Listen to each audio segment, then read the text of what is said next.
So you've probably heard of Nietzsche's Übermensch, right?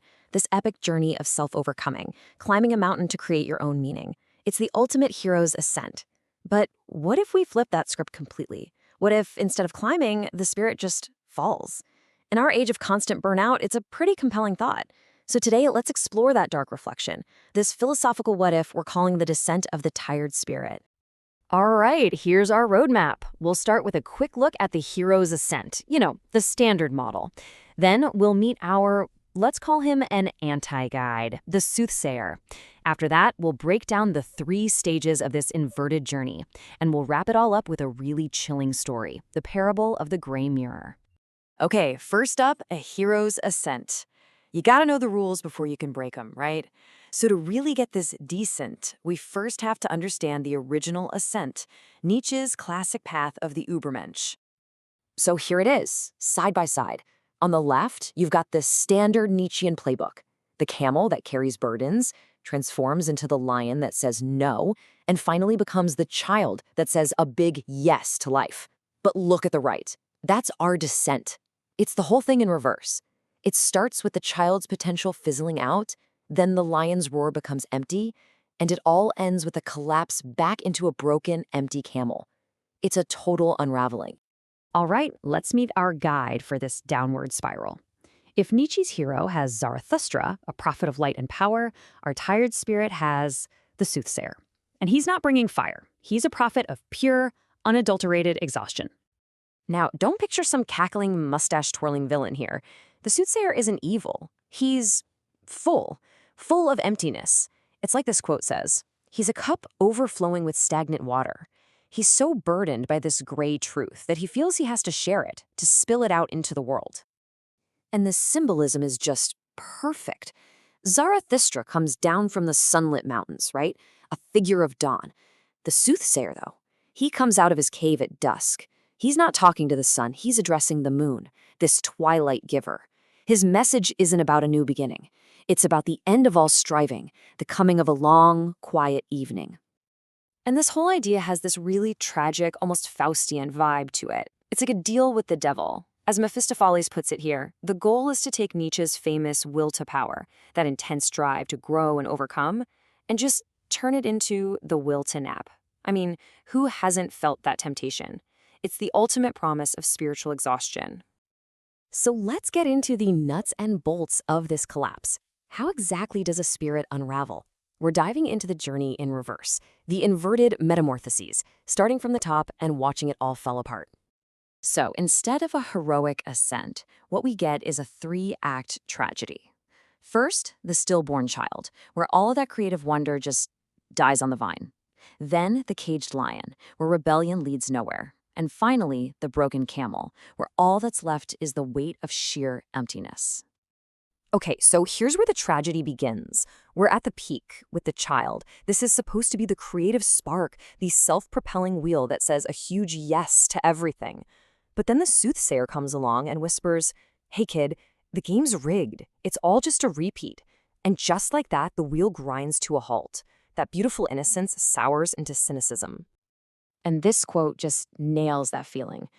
The soothsayer, speaking as a poet, basically asks, why bother? Why paint another sunrise? We've seen it a million times. Every hero, every great act is just a tired actor in a rented mask.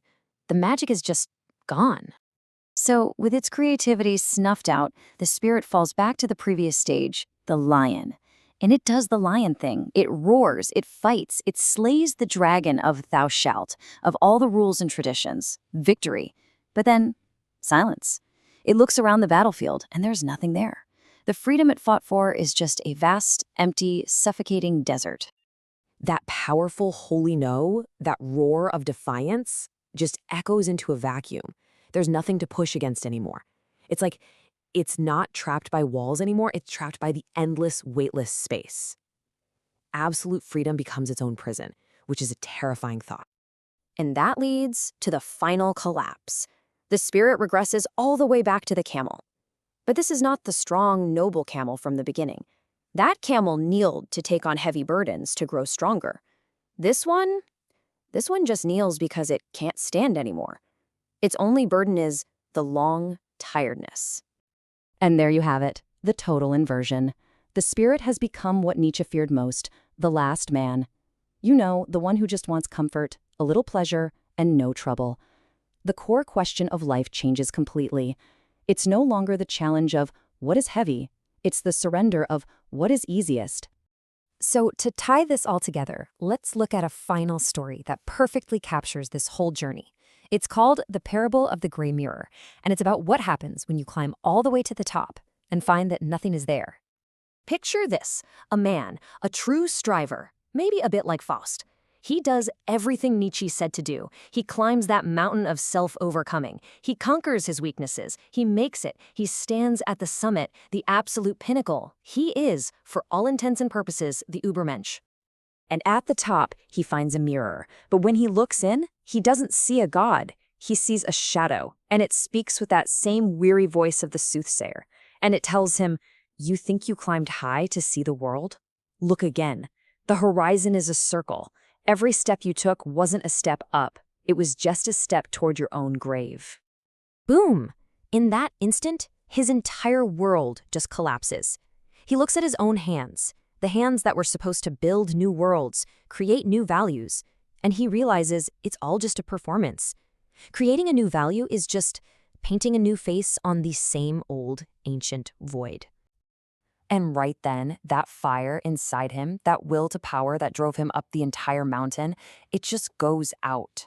Not with a bang, but like a tiny candle flame flickering and dying in a massive, silent tomb. So, what does he do? Does he descend the mountain to warn people like Zarathustra? Does he scream at the sky? Nope, he just stops. He sits down right there on the summit and starts doing something completely meaningless, like counting grains of sand. Just waiting for the wind to blow him away. That is passive nihilism in a nutshell, the final, quiet surrender. And this is the final, brutal truth he learns. That holy yes of the child creating and the holy no of the lion rebelling, they're the same sound. They're just echoes in a deaf universe that doesn't care and maybe can't even hear you. So that leaves us with a pretty heavy question, doesn't it? If there's even a chance that the yes and the no are the same meaningless sound, what's actually the heavier burden? Is it to keep striving, to keep climbing that mountain, even if it leads nowhere? Or is it heavier to just stop, to sit down and give in to the exhaustion? I'll leave you to think on that one.